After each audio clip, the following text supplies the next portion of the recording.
When I walked up here with Scott Hein and Seth Adams in late March, Scott drew my attention to a bird in the chaparral. We couldn't see it, but we could hear it.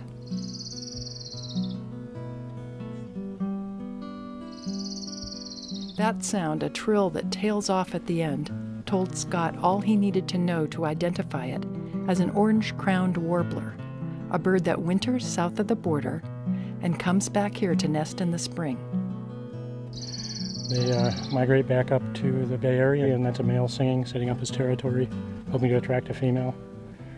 And they're one of the sounds of spring. Once you hear the orange-crowned warblers, you know that spring is really here.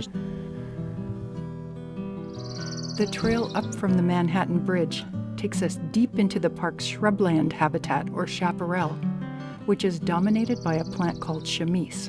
Chamise grows where it's the hottest and driest, and there's really not much soil at all. It's growing basically on rock. It's a close relative of the roses that grow in your garden. It's also a close relative of apples and peaches and pears and strawberries and raspberries and blackberries. All those things are in the rose family, which loves to make shrub-sized plants. But this one you can see is very different from most of those ones that I mentioned, because the leaves are in tiny little bundles and they're just needles, like pine needles. And that's a good way that you can stay out here, still get enough sun to give you energy, but not to dry out all at once.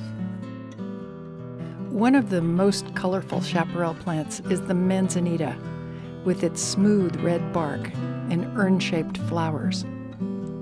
In February, look for 2 red flowers that grow beneath it, Indian warrior and Indian paintbrush. They're hemiparasites, meaning that they have green leaves and can make their own food, but they can also draw energy from the manzanita and chamise that they colonize.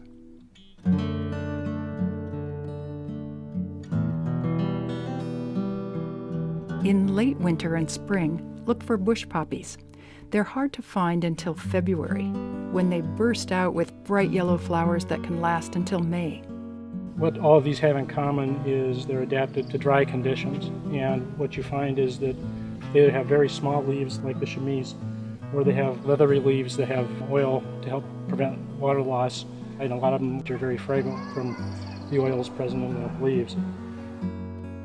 When you think about this landscape, you think about the people who lived here for many thousands of years before this was California, before it was Spain, before it was Mexico. People up here, this was their pharmacy, and they knew how to use these plants and not to damage the landscape when they were doing it. So when we come out on this land, we thank them for preserving and taking care of it.